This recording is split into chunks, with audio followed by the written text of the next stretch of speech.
नमस्ते। आप सभी को मेरी तरफ से होली की ढेर सारी शुभकामनाएं।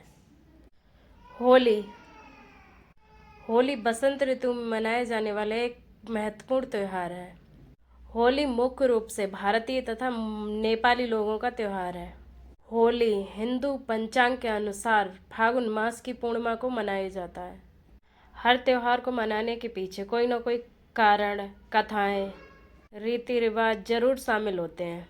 हर त्योहार पर कुछ न कुछ विशेष पकवान भी बनते हैं, जैसे होली पर बनने वाले पकवान। भारत के त्योहार अपने अपने पकवान के लिए भी जाने जाते हैं। ऐसे में होली पर भी कुछ विशेष पकवान बनते हैं, जैसे मीठी गुजिया। उत्तर भारत में होली के दौरान एक खास मिठाई के तौर पर गुजिया बनाई जाती है। खोया, सूखे मेवे, चीनी से भरी यह मिठाई त्योहार की मिठास को और भी बढ़ा देती है। होली रंगों तथा हंसी खुशी का त्यौहार है। होली दहन करने के पीछे भी कुछ सामाजिक और वैज्ञानिक कारण छिपे हैं। होली दहन बुराई पर अच्छाई की जीत का प्रतीक है। यह भक्त प्रहलाद और दुष्ट होलिका की कहानी से जुड़ा है। होलिका दहन में हम बुराई होलिका का नाश और अच्छाई भक्त प्रहलाद की रक्षा का जश्न के रूप में मनाते हैं।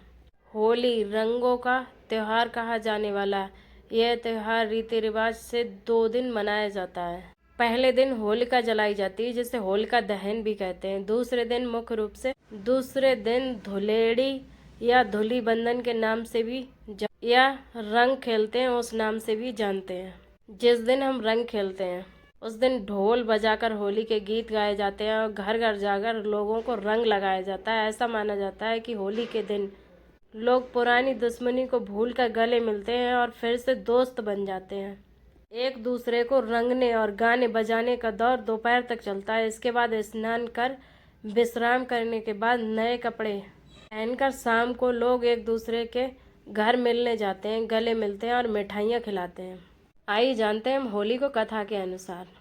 एक नगर में हिरण्यकश्यप नाम का दानव राजा राज करता था। वह सभी को अपनी पूजा करने के लिए कहता, लेकिन उसका पुत्र प्रहलाद भगवान विष्णु का भक्त था। हिरण्यकश्यप ने भक्त प्रहलाद को बुलाकर राम का नाम ना लेने को कहा तो भक्त प्रहलाद ने स्पष्ट रूप से कहा, पिताजी, परमात्मा ही समर्थ है। प्रत्येक कष्ट से परमात्मा ही बचा सकता है, मानव समर्थ नहीं है। यदि कोई भक्त साधना करके कुछ शक्ति परमात्मा से प्राप्त कर लेता है तो वह सामान्य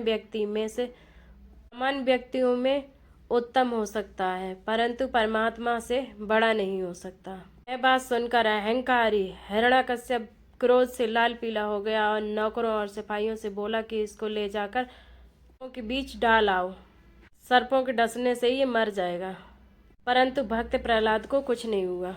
भक्त प्रहलाद को पहाड़ से नीचे गिराया गया, हाथी के पैरों से कुचलने की कोशिश की गई, लेकिन भगवान विष्णु की कृपा से भक्त प्रहलाद बच गया। हिरण्यकश्यप की होलिका नाम की एक बहन थी। उसे वरदान था कि वह अग्नि से नहीं जलेगी। हिरण्यकश्यप के कहने पर होलिका भक्त प्रहलाद को मारने के लिए अपनी गोद में लेकर आग में प्रवेश कर बैठ गई। किंतु भगवान विष्णु की कृपा से भक्त प्रहलाद तो बच गए और होलिका जलकर राख हो गई। तभी से बुराई पर अच्छाई की जीत के रूप में होलिका दहन होने लगा और यह त्यौहार मनाया जाने लगा।